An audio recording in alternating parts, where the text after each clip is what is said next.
Welcome back. So we were talking about, and I think during the break, Imesh is still here though. He kind of raised a question saying, when you buy it off AliExpress, you actually buy the buyer protection expires even before they ship it out. So this is something I've actually noticed on AliExpress. If you buy the regular free shipping, it takes a very long time to come here. Mostly more than a month. But compared to eBay, it's quite fast, right? If you use PayPal on eBay, you get 90 days protection, 180 days, I think. Sorry, I'm not sure. Don't quote me on that. It's either 90 days or one. So it's a quite long time. So you have some time to, if something goes wrong. But on AliExpress, according to Imesh, it expires quite easily. So, but on AliExpress, the good thing is you can select other faster methods like, DHL, FedEx, all those courier services as well. So you can select one of those if the goods are at a higher value and if you can afford the shipping costs. We are talking about at least $30 to $40 for shipping. But if the item is valuable, if you want it in a hurry, we are talking about 5 to 6 days to get that item. So when you're buying this, you basically waive off your warranties. So obviously you don't get a warranty. But if you're buying it here, Thilin, there have been certain instances, especially when you're buying electronic items, phones, people say it's a hardware warranty or a software warranty. So there you have to be really careful about this warranty when you're buying it. So basically what happens is software warranty basically mean anything related to software. So even if a camera breaks, it might not cover it because it's a hardware issue. Basically camera is a hardware device. So the software basically, if it's Android phone, it's what Android is. And if it's an Apple device, it's what iOS is. And if it's sadly a Windows device, it's what Windows is. When I'm talking about Windows phones. From consumer's point, Kalinga, software warranty doesn't mean much, right? So the price gap is really different for software warranties and hardware warranties. So if you're buying this, if someone says it's a software warranty, don't buy it. Yeah. I mean, unless you really don't want the warranty, it's fine. But if you're considering having something as a warranty, software warranty doesn't mean anything. It's always like good to have at least 6 months of warranty, right? Yeah. So the so according to consumer protection in Sri Lanka, any electronic devices, you must get 6 months warranty. So that's your right. So if someone sells you something. So software warranty is like a way to bypass this law, it seems. Well, if it breaks, if it's under 6 months, you can always go to consumer authority and make a complaint. Say, look, I bought it and it broke after X amount of time. Please, And I would stay away from that kind of people who would actually say it's a software warranty because basically they're trying to get away from it, right? Yeah. So don't fall for that. Warranty wise, sadly in Sri Lanka, how warranty works is in most of the time the people who are selling it takes the risk of it. So warranties are the risk. So that risk factor get transferred to the person actually selling it. Unless they have the agency where they have a warranty, they send it back to wherever the country it's coming in, or whether they have trained staff to fix it. So in that case, you buy it from somewhat of a reputable entity where at least they have been in business for a couple of years, they have the expertise to do it, or whether it's come with a agent warranty. Even at certain times still I've noticed, even if it comes with the agent warranty, you might, it wouldn't be sometimes easy to, actually claim it. For example, if you buy a phone, if you drop the phone, basically they can say, sorry, it has a physical damage on it, and it's understandable, right? Yeah. And they are like, if you buy a monitor, you see a small dot on the screen. Make sure you read the dead pixel policy. Even a Samsung itself say you have to have X amount of dead pixel, a dot is a dead pixel basically. X amount of dead pixels for you to claim a warranty. So a lot of people get angry, get upset, saying, I bought it, it's only 2 days, now this dot came, and they can simply refuse it. And it's understandable because that policy, no one reads the fine prints, right? That's sad, that story behind it. Again, when you're buying a laptop, the laptop might come with 2-year warranty and the adapter say 6 months, the battery might not be. So that's again a question you need to ask before you buy it. So if I buy this laptop, will it cover everything? It goes for phones as well. The phone might say 2-year warranty, but your battery and the charger, the cable, all those consumer goods, might not get covered by the warranty. The saddest state is when you're buying a printer. So when you're buying a printer, the cart, especially inkjet printers, I would not recommend anyone buy one of those, because it would be cheaper for you to buy the printer than buying the cartridges.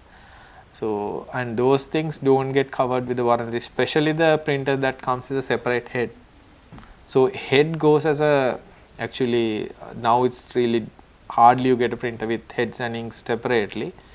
But if your printer has a separate head and a separate set of ink, if you use even non-genuine inks, they can simply say it voids your warranty. It comes to the manufacturer and a lot of people don't know about it. And that head would cost you the same amount as a printer, especially in inkjet. That's how they make their money. They make money out of ink and printers. So warranties are really tricky when you're buying certain things. I mean, so ask this question, forget about the time it's under warranty, after the warranty.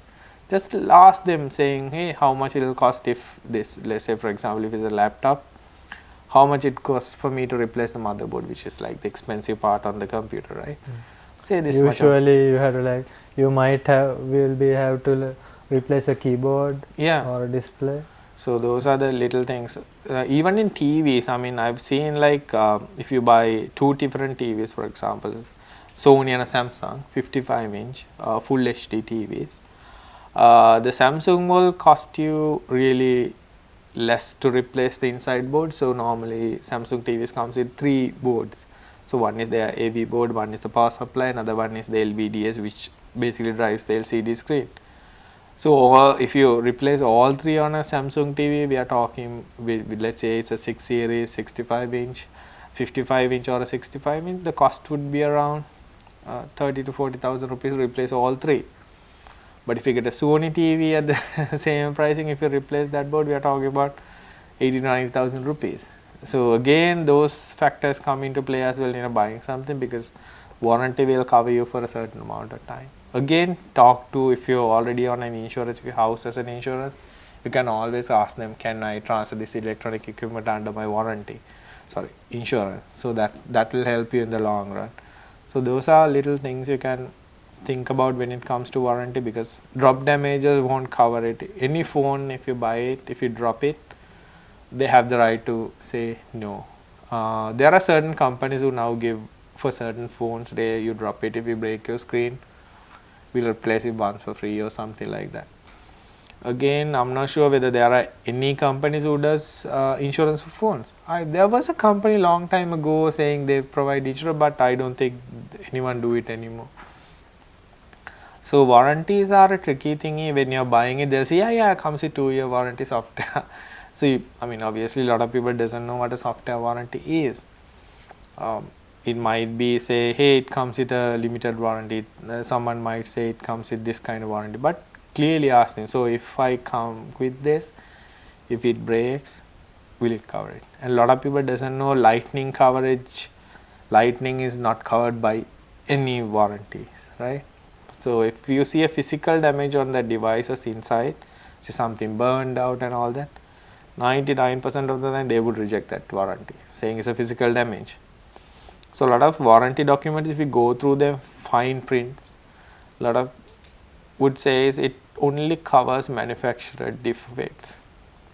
So who defines that which is a manufacturer defect or not is the manufacturer. So those are the little things you have to worry about when you're buying something. Again, when you do this, when you're buying this, there has been some certain cases they might give you a warranty card. So make sure you keep it safely, and there are certain times they would ask you to mail it to get the warranty activated. So make sure you do this, because these are loopholes that a lot of people do to stop giving you a warranty. So they can say, hey, sorry sir, you haven't mailed us a warranty card. So they can say, hey, sorry, you haven't, you don't have the warranty card, even though you have the invoice. Sometimes you might go with the warranty card, they might say, no, you have to have the invoice. So make sure all these documents are kept at the right place. You read about it, you ask them a few times, and then only proceed with buying the product. So that's a good thing to do. I think that's the time we have for today.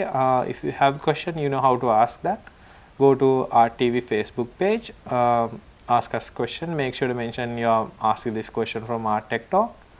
If you missed this episode, if you want to see them, we normally broadcast on every Wednesday at 8:30. But if you miss them, there are certain repeats that run on certain times. Even if you still miss them, you can go to the RTV YouTube channel, watch them. If you have a question, write it there. You can put a comment on that video. We'll be sure to answer those questions. So see you next week, Wednesday, 8:30, same time. Thank you.